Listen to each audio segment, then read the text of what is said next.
next is a man who believes that this country absolutely should stand and be proud of itself. We say a very good evening to Matt Vickers.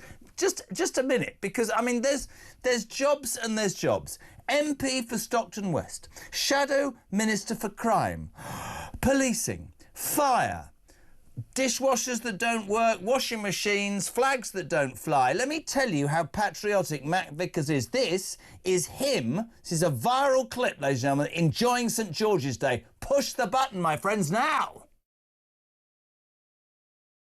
Happy St George's Day. Let's raise a glass to everything that makes England great. From a good English fry-up to the nation's favourite, fish and chips. We are home to the best brew. You can't beat a great English cuppa. And let's be honest, nobody makes a Sunday roast like we do. And then there's that great English delicacy, the chicken parma, that we got on the menu in here. But not only do we do great grub, we're the innovators and inventors who shape the world. Vickers, what has happened to you? I took you from the lowly back benches, put you on talk, and now you're making promotional videos. Well, somebody reflected to me earlier. They said, "Oh, you didn't mention Shakespeare." I said, "No, but we mentioned all the grub. We mentioned all the inventions." Very northern. I'm going to just say a couple of things. If I had to stand up in the House of Commons, you'd say to me, Jez, I need to tell you a couple of things. First of all, I noticed 3 things I need to tell you. Lots of makeup, quite sharp there, the old face. But I thought the way you missed the handle to the kettle and they kept it in, you went like, did you know? I noticed that. See, did you know? Went for the handle and missed it. It was I look half cut, but I was actually just really tired. No, you were drunk, weren't you? St George's Day. I failed to wear like a St George's cross tie or whatever, a red tie even. But actually, I was on much less reputable channel earlier today, and there's always this discussion about what it means to be English. You know, they say, oh, the values and the cultures, but actually the problem with our culture is that everybody's nicking it. You know, if you look at the court system in other countries, where have they got it from? Oh, from Britain, because we're the mother of all legal systems. You look at Parliament and democracy and all the things that we do in this country, that no matter where you go in the globe, any democratic country is mimicking what we do, because we're that brilliant that everybody wants a piece and they're stealing our culture for their own. I think why I feel so superior to anything anyone else does. I think why I feel so strongly about the St George's Day flag. And I was telling the story earlier about my father-in-law who lives in an area where the council have said that it could be seen as a hate crime for flying the flag. We've seen Starmer today try and apparently issue a rallying cry. All of that's rubbish, because he's not even proud to be English. I just get really hacked off, Matt, and I'm being straight, mate to mate, right? The Scots do it, the Welsh do it, the Irish do it. Why shouldn't we be proud of being English? And you're right, that's what annoys me about the immigration problem. I don't have a problem with people coming to this country if they give something. What I have a problem with is people who come to this country because their lives and their home countries are so appalling, and then try and change everything about this country. They rip it off or take advantage or slag it off. I can't have it. I'm proud. Well, I'm getting increasingly not proud, but there's a lot about Great Britain and England that I am proud about. And why the hell shouldn't we shout it from the rooftops? I mean, it's utterly ridiculous that today, of all days, when actually we should be celebrating this bigger and louder, well, significantly bigger and significantly louder than we ever do. It's ridiculous that we don't make a bigger thing of it, actually. We should be incredibly proud of what this great country has contributed to the world. And we've got the Prime Minister using it as some sort of political football to kick back at a few people. That is utterly ridiculous. This is our flag. We should be damn proud of it, and we should be damn proud of what this country has contributed to the world. PMQs today, quite a stir. Your boss said, and I mean, obviously it's quite offensive for me. I've only got one testicle because of testicular cancer, and she said that he didn't have any balls. So I suppose she might have said to me, you've only got one ball. But fair enough. She rinsed him today, Cammy, didn't she? She rinsed Starmer good and proper, man. She certainly did. She got stuck in. And you know what? It's a really big issue. Somebody said to me earlier, they said, oh, well, you know, why is it such a big issue? There's lots of other things going on wrong in the country. Well, there is lots of other things going wrong in the country. There is lots of bandwidth that should be taken up in there, holding them to account. But actually, for the people affected by this, it is a really big deal. Have you heard about these nurses in Darlington? Darlington, around the corner from me. Yeah. Everybody thinks, I agree with everybody. You know what? People should be able to live their life how they want, wear what they want, do what they want to their own bodies. That's all wonderful. But the minute it steps on the rights of others, prevents them having single-sex spaces, prevents them having security and safety. And in Darlington, that's exactly what's happened.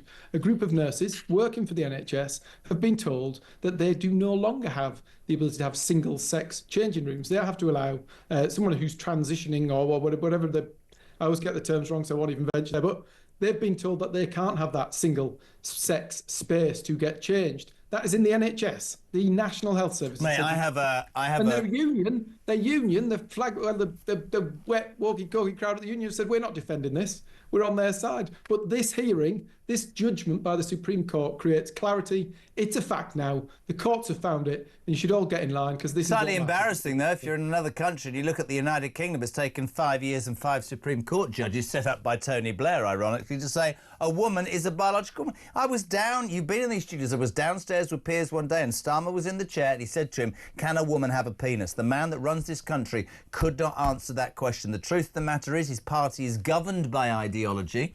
I mean, reclaiming the flag, all of that. The problem is that nobody knows what Slippery Slammer, it probably a better name, Slippery Slammer, actually believes, because he changes. Now, I complimented Kemi Badenoch. I know you work for her, but I want you to be honest. At the same time she's doing that, and people, you know, Tory supporters are going, God, we want to see more of this.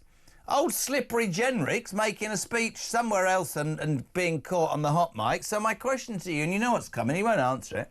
Do you support Robert Jenrick's comments on a possible Reform and Tory pact then? Well, what was the pact? He talked about a coalition. The coalition wasn't the M5. The coalition was the electors. Those people across this country, those hardworking men and women who gave us a kicking last time because they thought we'd let them down. Those are the people who we want back. The coalition is the coalition of voters. It's the great British people. Some of them didn't vote for us last time. We've got to get them back in the tent. That's the people we want the pact with. The great British people, the public who might have voted the wrong way last time. We need them to vote the right way last time. Do you honestly think you can win the next election from where you are and with the threat that Reform gives to you? Serious question.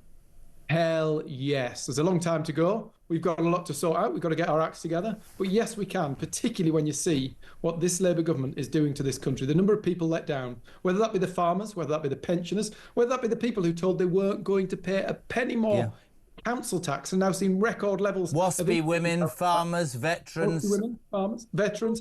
But actually also all those, the bit I keep going on about whenever I get the opportunity is all those small business people, the people who create jobs, who deliver economic growth. The guy who runs a local pub, who runs a local shop, they're all getting absolutely shafted by Labour.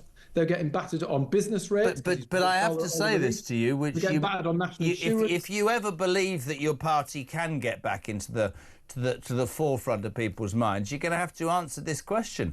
This shower of whatever are only in Downing Street, Matt Vickers, on the 34% vote because of the appalling the reaction to the job that your party did in the last few years. This is if I was a Tory, I would be concerned that 5 years is not long enough. They are angry, the British people, for, ironically, after 14 years they were angry. I think they're even more angry now that your party's incompetence has put this shower in power. I'm being serious.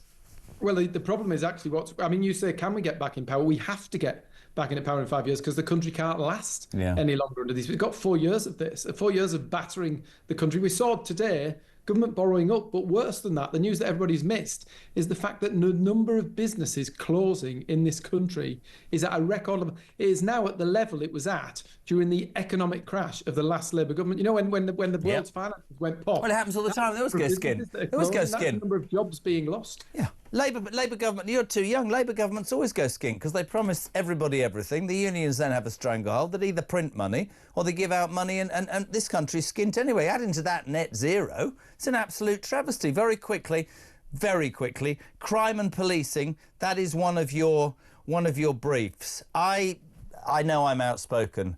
I cannot have what I saw on Saturday. If quite rightly far-right thugs are rounded up, tried and put in prison within 24 hours, as they should have been, what the hell are we doing as a society saying it's OK for trans activists? I'm not talking about defacing statues and peeing everywhere. I'm talking about walking around with banners going, burn J.K. Rowling at the stake, she's a witch. And the police went, what? We're looking into it. I hope if you do get back into power and if you're anything to do with the police, you would tell them they should arrest these people on sight, Matt Vickers. It is our justice system will only ever work when it is blind to colour, to race, to sexuality, to everything else. It's the only way that justice can work in this country. And we've seen the carry on now with sentencing guidelines. We've just seen this story in West Yorkshire of police recruitment, where he's allowing white applicants to be put to one side, while those from an ethnic minority are put through. It's utterly ridiculous. We cannot have a police service that is not colourblind, that does not do fair justice. We cannot have a two-tier system, not only of justice, but of the way in which we recruit our police. It's absurd. It's entirely You should recruit on merit and you should punish on crime, not on, as you said, creed, colour or religion. I could talk to you all day. Happy St George's Day, but the acting, slightly dodgy. And next time the kettle, try and grab the handle in the first take. All right, kiddo?